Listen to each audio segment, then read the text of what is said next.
In section 2.4, we're going to talk about a few other types of graphs that are mentioned in your book. These aren't the only types of graphs, and you can look in your book. Your book gives more examples of graphs, but these are the graphs you'll want to learn how to make. So the first one we're going to go through is a dot plot, and the dot plot is very simple. You're going to have a number line, and you're going to put a dot above the number line for each of your data values. So first you want to take a look at your data values and kind of find out what the range is. We see they go from 80 to, 80s are, they go from about 71 up to 85. So we're going to make, on our number line, we're going to start with 71 and we're going to put every number up to 85. Okay, now that we have our number line, we're just going to take each data value and put a dot over that number on our number line. So our first one's 80, so we put a dot over 80. And we have 77. Our next one's 81. And we have our 85. We've got two 73, so we just put two dots, one above the other on 73. And we have another 80. And 72.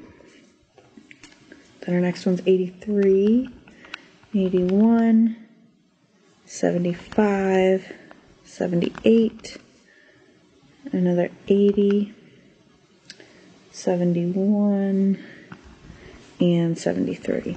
Okay, so this isn't a very sophisticated graph. It's very easy to make. It really just gives us a visual representation of our data. And instead of combing through all the numbers, we can quickly see that, well, we've got the most at 73 and 80. So that's one thing. And we can see that they're pretty spread apart. There's no real distinct shape. So the next one we're going to talk about is called a stem and a leaf plot. So a stem and a leaf plot is more of a chart of the actual numbers. The first thing, when you make a stem and leaf plot, you want to order your numbers. So we're going to order our data values here. Looks like our first one's 69. I'll cross them off to keep track. And then we've got 74. 75. 76. And 78. Then we have two 81s. 83. 89. And 94. Okay, now that we have them ordered, our stem and leaf plot has two columns, the stems and the leaves. The leaves are always the ones values, the ones places. So, 9, 4, 5, the ones place in your numbers. The stems are your tens places or higher. So we look, and our lowest tens place is a 6. So we're going to start with 6, and anything that is in the 60s will go in that row. Then we need to go up to the 90s as our highest level. So we need stems of 6, 7, 8, and 9. And for example, even if we didn't have anything in the 80s, we'd still list the 8, but nothing would come after it. So now we put them in order so that now we look at the 60s, and we look at anything that's in the 60s, we're going to write down its ones value in the leaves column.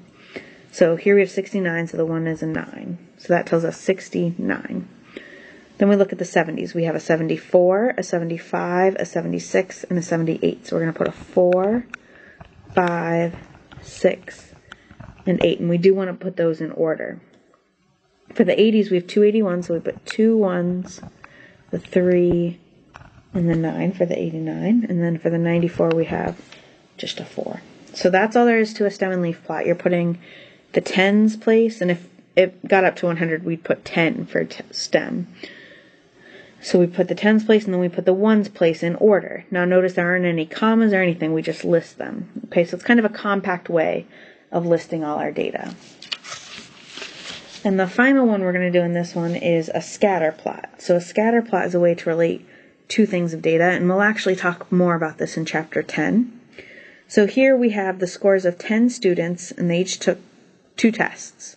So we've got the score on their first test and the score on the second test. So we have them in order so that the first scores go to the same student, the second scores go to the same next student. So we're going to make an X and a Y axis.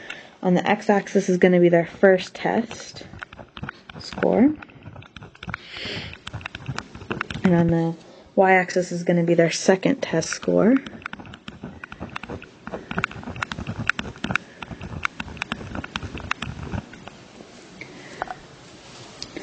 So we want to label where they meet. This is the origin, 0, 0.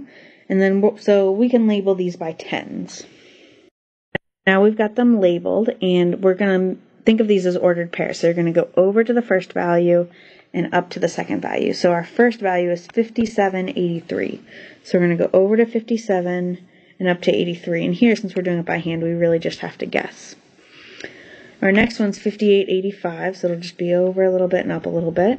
And then we have 60, 52, 63, 69, 71, 58, 72, 78, 76, 87, 77, 79,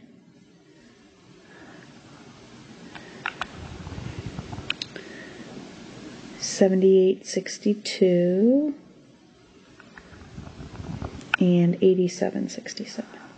So again, you know, this is just done by hand. It's not very exact, but the calculator, different things could make more exact. And we just want to look how, you know, are there any correlations between the first test scores and the second test scores? Here we really don't see much.